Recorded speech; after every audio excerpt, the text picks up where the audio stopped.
games or anything that could come up that might detract from a positive experience with your horse. We try to address it and use some of our trainees here at our training facility to be our guinea pigs. So today our topic is minding your manners. So when horses come back, and because of our return policy that we're very proud of, a horse has a so-called lifetime membership. So if at any time the relationship between you and your horse is not working out, you're always welcome to send them back. Obviously, we hope you keep them. But one of the reasons that the horses get returned for most often is behavioral issues. And for us, it can be difficult when a horse in their transition to a new home is just not settling in the same. So sometimes the way that they are here is not the way that they are at their new home.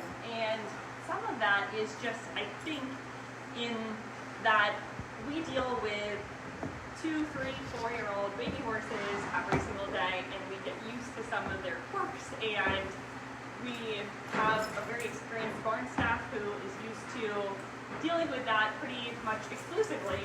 So we know how to set limits, we know how to not let them be pushy. Basically, we don't let them take our number. So I think that's one of the things that is probably best addressed here, is how to not let them take your number, ideally.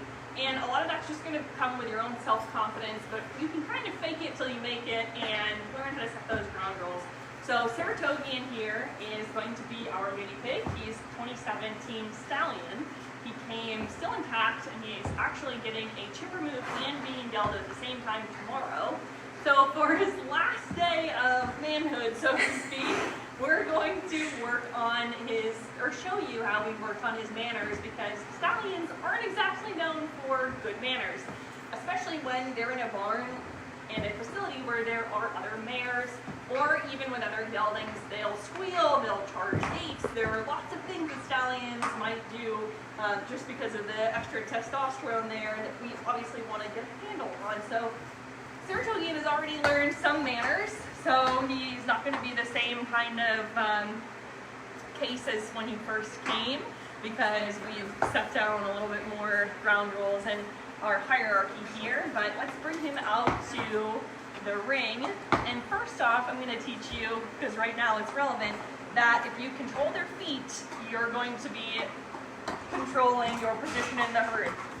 So he wanted to push into me, so I've backed him up, and that's a really good first step in addressing how to assert yourself with very little contact, especially since you're not going to be able to overpower a horse generally, given the size difference between humans and horses.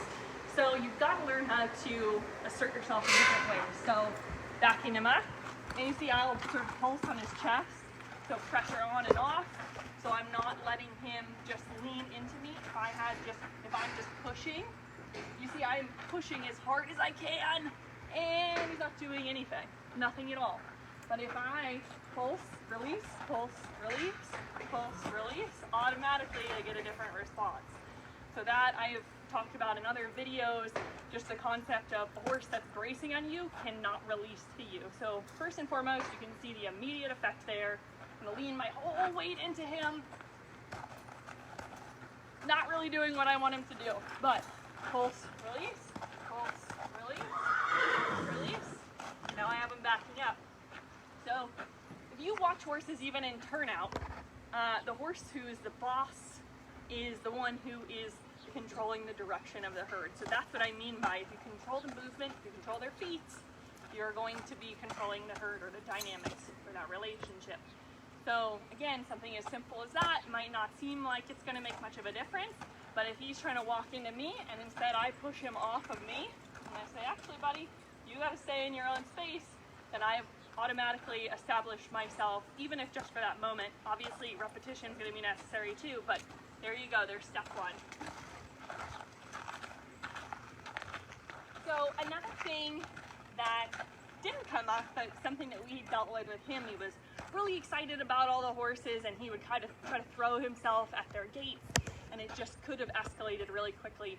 So again, I don't really like to use a lot of contact. That's not the point ideally. So if you're trying to diffuse a situation and just sort of press the reset, get their attention. So he wants to do something different, so I'm going to back him up again. Is that, so to say he is getting very excited about one of the other horses, one, if it's a really dangerous situation, like go ahead and use your tools that you have. So I'll bump him on the chest. And you see, obviously I'm not hurting him. This is a cotton lead rope. There's not much to it. But you can get a little more impact that way. But even better than that, if it works, make a loud clap. So I go. And you see he's turned completely away from the area of conflict, which at this point was me. But so instead of trying to put yourself between a horse trying to go after another horse where you can easily get injured, just do a loud noise, use your voice if it comes to that. But I mean, sometimes I think for people who are lacking confidence and you're trying to establish yourself as the alpha, growl, whatever helps you to establish that. Say, hey, knock it off, and you clap, clap, and then you can just diffuse, hopefully, the sort of acute moment of it, and then you're going to try to reestablish yourself again by, again, moving your feet. Now, be careful when you're moving a horse off like that sometimes, especially the young ones, they'll get nippy. So you'll see I'll hold the lead rope, and you always have your palm or a hard surface where you could, if he tries to get nippy with me and I'm doing that, block his mouth so that he's not going to try to use that as another tool. Because if they really want to establish themselves, they're going to use all the tools that they can. So those are probably the most basic tools that you can use. Again, you can reinforce that even in a round pen if you're doing groundwork, things like the meetup or something where you're getting them to work with you, but also them understanding that you're the one who's going to be directing the movement. They can all be really helpful. So that's your short and sweet, how to establish some manners on the ground, just to set those ground rules, and hopefully those tools will be applicable and help you in other ways to just continue to establish yourself as the confident leader in this relationship. Even with a stallion here, he's clearly trying to be respectful. We have a lot of flies right now, so I don't blame him, but he's not trying to munch on me. He's not trying to push into me, really. He's really trying hard, even though he's got a lot of other things on his mind too. So there's your first step. There are some things to think about. Thank you so much for joining us today on our Trainer Tip Tuesday, and we hope you tune back in tomorrow for our virtual tour, which takes place at 1 p.m. Eastern Time. So tune back in then and visit our website at horseadoption.com. Tune back in then and we'll see you there.